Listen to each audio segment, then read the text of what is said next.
Assalamualaikum warahmatullahi wabarakatuh.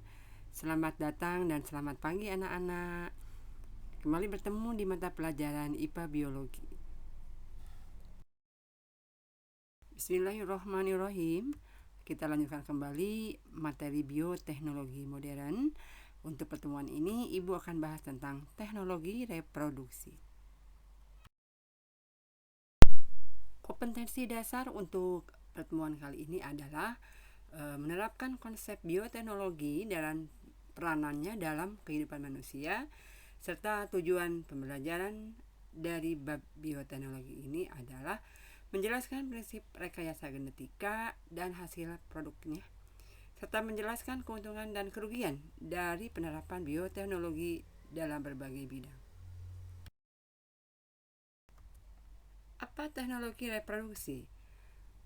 Teknologi reproduksi merupakan cara memperbanyak suatu makhluk hidup dengan menggunakan prosedur dan peralatan tertentu untuk mendapatkan keturunan atau individu baru secara cepat serta mempunyai sifat dan karakter yang lebih baik dari induknya. Apa saja yang termasuk ke dalam teknologi reproduksi? Di bawah ini adalah beberapa contoh yang termasuk ke dalam teknologi reproduksi. Yang pertama adalah inseminasi buatan atau yang dikenal dengan kawin suntik. Kawin suntik atau inseminasi buatan merupakan perkembangbiakan generatif atau perkembangbiakan secara kawin yang dilakukan pada hewan ternak yang memiliki bibit unggul dengan tujuan untuk mendapatkan jenis individu atau keturunan yang berkualitas tinggi atau lebih bagus. Proses inseminasi buatan ini adalah proses penyuntikan atau memasukkan sperma dari hewan jantan ke kelamin hewan betina yang mengandung sel telur matang dengan menggunakan suatu alat inseminasi dengan bantuan manusia. Bagaimanakah proses atau mekanisme inseminasi buatan? Inseminasi buatan bisa terjadi pada beberapa hewan ternak, bisa sapi, bisa kuda, ya, atau bahkan juga bisa pada lebah. Pada pertemuan ini, Ibu akan bahas tentang inseminasi buatan yang terjadi pada sapi. Yang pertama adalah kita ambil contoh sapi pejantan. Ibu misalkan sapi ini adalah sapi impor yang memiliki kualitas unggul, baik itu susunya maupun dagingnya. Ibu akan ambil sampel spermanya dan tanpa membawa sapinya, cukup spermanya saja, Ibu ambil sperma, dibekukan dalam satu tempat, disimpan. Nah, selanjutnya Ibu mencari sapi betinanya yang nanti dijadikan sebagai donor embrio atau bahkan sapi itu sendiri sebagai pusat inseminasinya.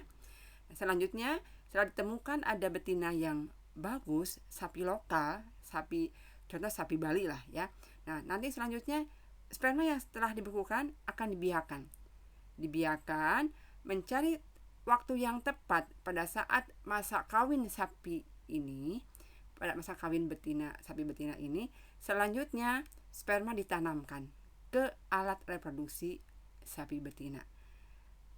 Penyuntikan atau penanaman sperma ke alat kelamin sapi betina inilah yang disebut dengan inseminasi. Setelah terjadi proses peleburan antara sel sperma dan sel telur pada sapi ini, bisa ditanam di dalam sapi itu, bisa juga embrionya itu diambil kembali.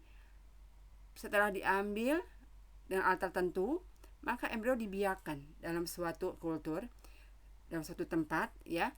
Nah, dievaluasi nanti embrio yang telah membelah, diambil beberapa embrio yang bagus. Setelah itu, kita akan menyiapkan kembali beberapa jenis sapi betina. Ini Ibu ambil contoh ada 4 sapi unggul, sapi betina lokal ya, bisa mungkin juga bisa sapi Jawa, bisa Lombok atau Sumatera ya. Nah, nanti embrio yang sudah dievaluasi akan kembali dengan menggunakan alat suntik diinseminasi ke 4 sapi tersebut. Selanjutnya, embrio yang telah diinseminasi ke dalam rahim keempat sapi ini selanjutnya berkembanglah menjadi janin atau menjadi anak sapi tersebut, dan beberapa bulan kemudian maka akan tumbuh menjadi sapi yang baru atau menghasilkan individu sapi yang baru dengan kualitas sapi yang bagus atau kualitas sapi yang unggul yang dikehendaki oleh peternak. Keuntungan inseminasi buatan. Yang pertama, sperma hewan dapat dibekukan. Yang kedua, memudahkan peternak untuk mendapatkan hewan unggul tanpa harus mendatangkan induk jantannya. Sebelumnya Ibu pernah bahas, untuk inseminasi kita hanya perlu spermanya saja tanpa harus mendatangkan sapinya itu sendiri, atau tanpa harus mendatangkan induk jantannya. Cukup hanya sperma yang sudah dibekukan. Yang ketiga, mampu menghemat biaya pemeliharaan hewan ternak. Artinya hanya sudah dengan cara inseminasi, dengan cara menanamkan sperma ke dalam induk betina, maka dengan alamiah dia akan berkembang menjadi individu baru. 4. Peternak mampu mengatur jarak kelahiran dengan baik. Artinya mampu diperhitungkan setelah sapi betina ini melahirkan anaknya, maka dapat diatur beberapa tahun atau bulan kemudian dia akan mampu kembali melahirkan anaknya yang baru.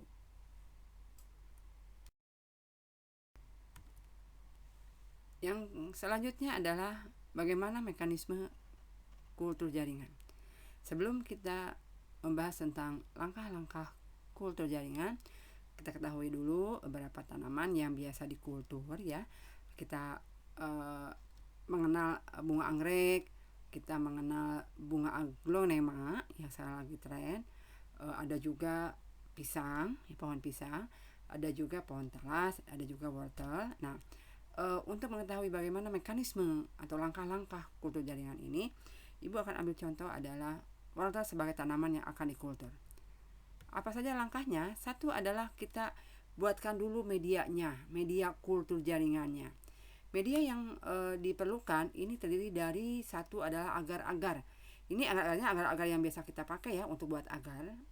Tapi di sini agar-agar ini tidak dikasih gula, susu, santan, tapi agar-agar ini sudah terkandung di dalamnya adalah garam mineral, vitamin tanaman, hormon pertumbuhan pada tanaman, dan gula ini bukan gula manis, gula yang ada berkaitan dengan pembuatan media. Setelah disiapkan media ini, selanjutnya kita ambil adalah bagian daripada wortel dan dikenal dengan istilah inisiasi, yaitu pengambilan eksplan. Apa itu eksplan? Adalah bagian yang terpotong yang akan dikultur. Namanya adalah eksplan. Setelah diambil eksplannya kurang lebih 2 cm, maka selanjutnya eksplan ini disimpan, disterilkan dalam suatu tempat atau dikenal dengan istilah bebas hama ya. Apa yang disebut dengan bebas hama ini? Apa yang harus disterilkan? Segala kegiatan dan peralatan yang digunakan itu dalam keadaan steril. Nah, wortel yang sudah terpotong ini disimpan dalam suatu cairan bebas hama selama kurang lebih 24 jam. Nah, setelah disterilkan, selanjutnya kita angkat wortel yang sudah direndam selama 1 malam ya. Kita potong-potong. Nah, istilah dipotong-potong tadi wortel ini dalam kultur jaringan dikenal dengan istilah multifikasi, yaitu kegiatan memperbanyak calon tanaman dengan menanam eksplan pada media sampai terbentuknya plantlet. Plantlet tampak di sini ada di setelah dipotong-potong ya, disimpan dalam. Nah, di sini boleh dicawan, boleh di dalam tabung reaksi. Plantlet inilah yang nanti akan tumbuh menjadi individu baru. Potong-potongan tadi yang satu wortel dipotong jadi 3 lah, di situ contoh ada 3 ya. Dibiarkan sampai terbentuk kalus, plantlet terbentuk kalus, dibiarkan kurang lebih 4 minggu dalam cawan plastik atau dalam tabung reaksi. Sebelum ke langkah selanjutnya ya, Ibu akan ke sini dulu biar paham. Teknologi reproduksi yang kedua adalah kultur jaringan. Apa itu kultur jaringan? merupakan perbanyakan tumbuhan secara vegetatif atau tak kawin dari sel atau jaringan tanaman dewasa sehingga dapat diperoleh suatu individu baru yang sempurna. Perbanyakan ini bisa diambil dari bagian tumbuhan seperti pada akar, pada daun, dan pada mata tunas. Dasar dari adanya kultur jaringan adalah suatu sifat yang dimiliki tumbuhan yang disebut dengan totipotensi. Apa itu totipotensi? Sifat totipotensi suatu tumbuhan adalah kemampuan sel yang apabila dikembangbiakan, apabila membelah dan diletakkan dalam suatu lingkungan yang sesuai, maka tumbuhan itu dapat tumbuh menjadi individu baru yang sempurna yang diperlukan medium yang tepat.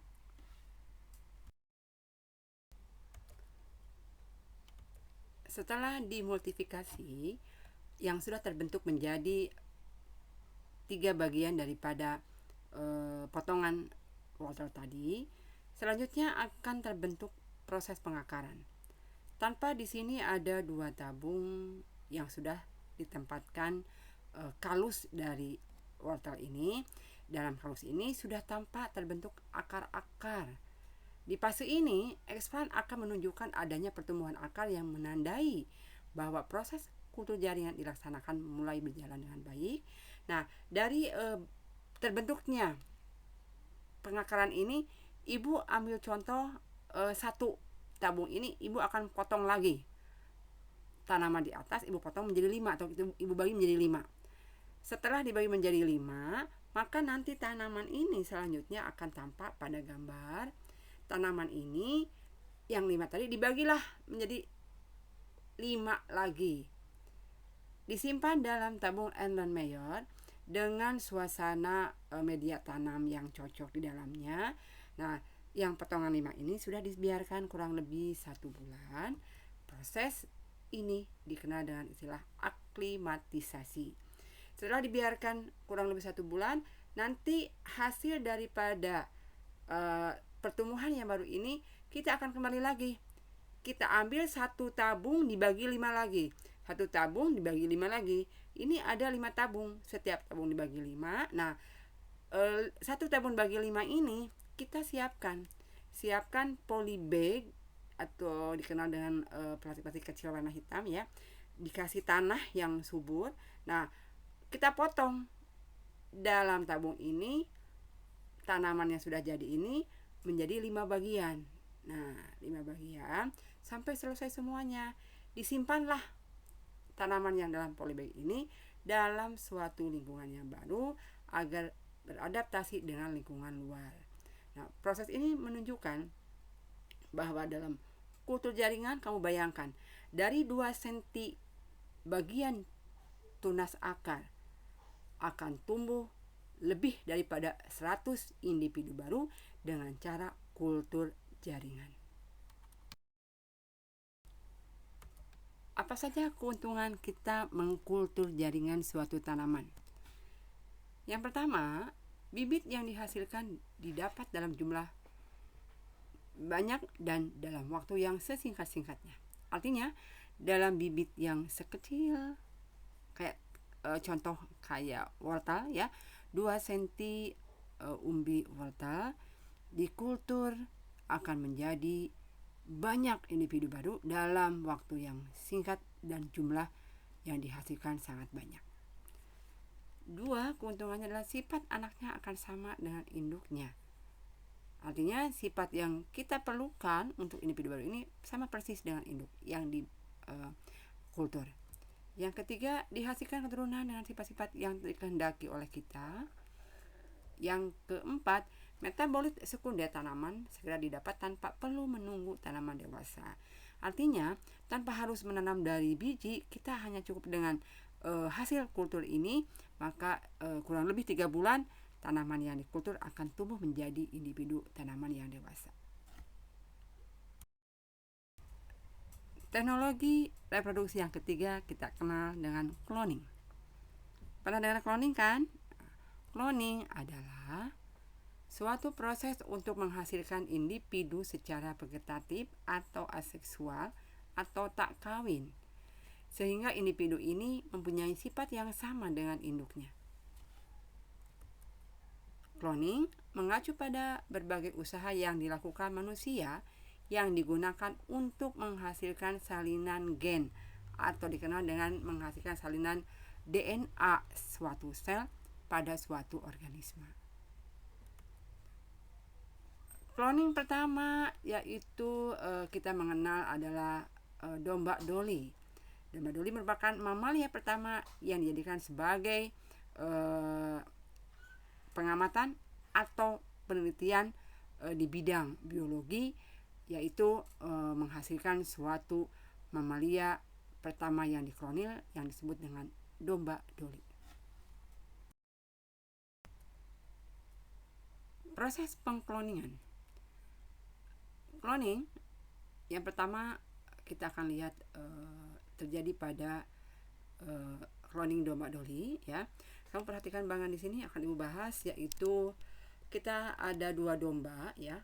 Ibu misalkan domba yang kepalanya putih adalah domba A. Domba yang kepalanya hitam kita misalkan domba B.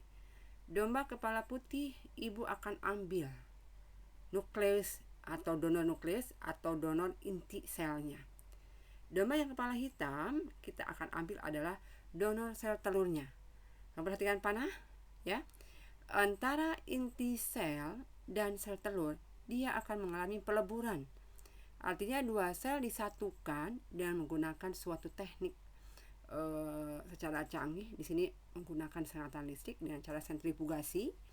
Setelah menyatu antara sel telur dengan inti sel atau nukleus, selanjutnya akan terbentuklah yaitu nukleus yang memiliki sel telur yang bersifat haploid. Nukleus ini akan membelah menjadi 2, menjadi 4, menjadi 8, menjadi 16, maka tanpa membentuk embrio dengan bagian embrional yang bersifat morula. Nah, embrio yang bersifat morula ini selanjutnya akan ditanamkan. Embrio ini ditanamkan ke domba yang baru. Nah, Ibu misalkan ini domba C. Domba C ini adalah domba pengganti, bukan domba A, bukan domba B. Domba pengganti ini dikenal dengan domba pendonor, maka embrio yang terbentuk tadi ditanamkanlah ke domba C sebagai pendonor, dimasukkan sampai berkembang di dalam rahimnya. Beberapa bulan kemudian, maka domba ibu atau domba pengganti ini akan melahirkan domba yang baru, yaitu domba hasil cloning yang kita kenal dengan istilah domba Dolly. Dan domba ini memang ada kelainan, ya, kakinya kecil sebelah, matanya agak tidak normal. Nah, itulah bahwa makhluk hidup yang dikloning tidak sesempurna dari makhluk yang sebenarnya. Ada beberapa dampak adanya cloning. Ada secara positif, ada secara negatif. Secara positif yaitu 1. Merupakan alternatif untuk menghasilkan hewan-hewan langka. Itu bisa dikloning. 2. Dapat membantu ketersediaan bahan pangan yang lebih banyak. Yang ketiga, mampu menumbuhkan individu baru yang bebas penyakit keturunan. Itu yang positifnya. Ada juga dampak negatifnya, yaitu 1. Cloning pada hewan belum sepenuhnya sempurna. 2. Terjadi kekacauan kekerabatan dalam klasifikasi. Dan yang ketiga, individu hasil cloning selnya diperoleh dari induknya. Selanjutnya adalah teknologi reproduksi, yaitu keempat, bayi tabung. Apa itu bayi tabung? Kalian jangan berpikir bahwa bayi ini adalah bayi yang ada dalam tabung. Tapi yang disebut dengan bayi tabung adalah suatu proses pembuahan sel telur oleh sel sperma di luar sel tubuh reproduksi wanita, tepatnya di dalam sebuah tabung pembuahan. Artinya, proses peleburan antara sel telur dan sel sperma ini terjadi di luar tubuh sel induk atau sel kelamin wanita, tidak di dalam tuba Fallopi, tetapi ditempatkan dalam suatu wadah yang terbentuk sebagai tabung. Nah, bayi tabung ini pertemuan antara sperma dan sel telur yaitu dalam sebuah tabung, maka dikenallah dengan istilah bayi tabung. Tapi perlu dipahami, bayi ini tidak besar dalam tabung, ya. Nah, selanjutnya setelah terbentuk zigot, telah dibuahi, ya. Setelah sel telur sudah berhasil dibuahi dan menghasilkan embrio. Nah, embrio ini dalam tabung ini tidak disimpan jadi besar, tidak, tapi embrio ini akan dibawa, akan diambil, lalu diimplantasi atau akan dipindahkan ke dalam rahim si ibu. Artinya rahim dari yang memberikan sel telurnya atau ibunya lah, ya. Kalau dipahami, proses bayi tabung ini tidak semudah apa yang ibu sampaikan, tapi memerlukan waktu yang sangat lama, memerlukan biaya yang tinggi, dan memerlukan kondisi tubuh yang fit.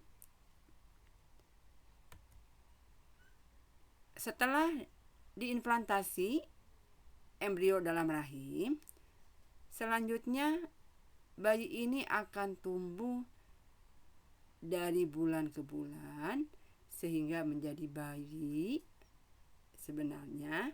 Nah, bayi tabung atau istilah bayi tabung ini kita kenal dengan istilah proses in vitro fertilization.